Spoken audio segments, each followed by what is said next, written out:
yesterday I saw a message for someone from LinkedIn, and it was an old customer that we had done a presentation for my last job, and it didn't go anywhere because they just weren't ready.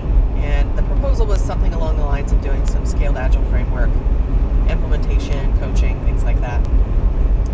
Well, as most people know, that I was terminated from the company about November last year, so it's been about a year. And I just kind of left a lot of that stuff behind me, and I started to work on some new things. But he reached out and said, hey, we're considering this work again, and I noticed that you don't work for the same company anymore. Just wanted to check in, see if you were interested. And in the discussion, both via email after that as well as on the phone, he mentioned there was someone who had sent him an article written by someone who is mostly product focused in the design and lean space. And they were bashing SAFe. And he asked me if I had seen it, and I skimmed through it.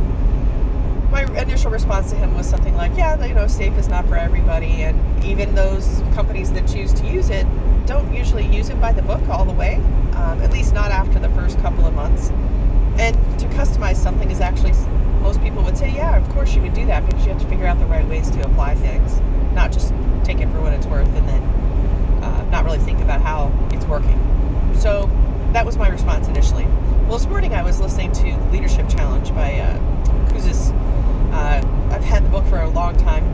I actually have 2 copies of it because I accidentally bought it the second time, forgetting that I already had it. And now I actually bought the Audible and I'm listening to it. They were talking about innovative ideas. How do you pull those things from other people? And it, for some reason, made me start thinking about this email and this article that I'd written.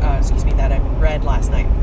And it just occurred to me that, well, of course he's bashing Scaled Agile Framework and all these other frameworks in the same blog because he's a product guy.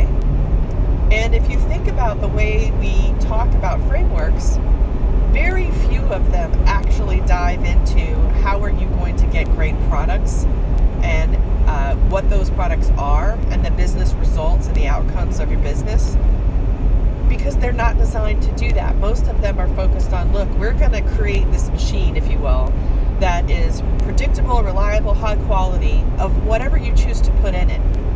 So whether you fill it up with the most premium meats and you grind that into the most fantastic sausage, we're just going to make sure that the machine itself does really well and repeatedly gives you the end result of the sausage, which is what you've intended to build. But how it tastes and the texture and the choice of meats, that's up to you, because you could basically just create a really great machine that churns out bullshit. Because if that's what you put in, that's what you're going to get out. But you at least know that the framework you've placed in there, that machine, will repeatedly, reliably, with high quality, give you the same sausage of the consistency that you put in it. So yeah, I have to agree with most people that if you're talking about business outcomes, it's still the responsibility of product management, which is why I've said for years, it's probably, in my opinion, for me at least, it would be the hardest job ever, because you're so on the line to choose the right things to do. Because the engineering, the non-tech team or whatever you have that's building the solution, sure, we're going to design it in a way that's efficient, high quality, all of the things that we promised that we're going to do.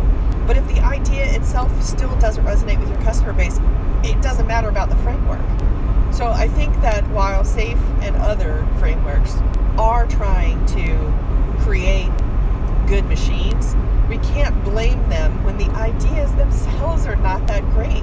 But that's the point also of having this framework, is that with the feedback loops that we've always said are so important, from one phase to another, from one group to another, and from outside influences, we got to make sure that we're taking that feedback. I remember years ago working with a product group, and we added into our portfolio management stage that at the very end, we would evaluate the benefits that were realized from doing the work. And I remember, I said, well, how will we know we've realized the benefits if we don't talk about what benefits we're projecting at the beginning? So we ended up having these bookends where, as part of the business case, we say, well, what do you think is going to happen if we implement this thing? Are we going to increase customer base? Are we going to have more revenue? Excuse me. All of those things. if those are true, then let's validate that they're true once we get to the end of the project. Is it going to take 2 days, 2 hours, or 2 months, or 2 years for us to realize that? Well, then let's make sure that we put those metrics in place to measure that then. So I just feel like that there's a feedback loop that's built into most of the frameworks that will allow you to make better decisions, but it's not going to ensure you make all the right decisions. That's still the human part of everything. So that's just my 2 cents.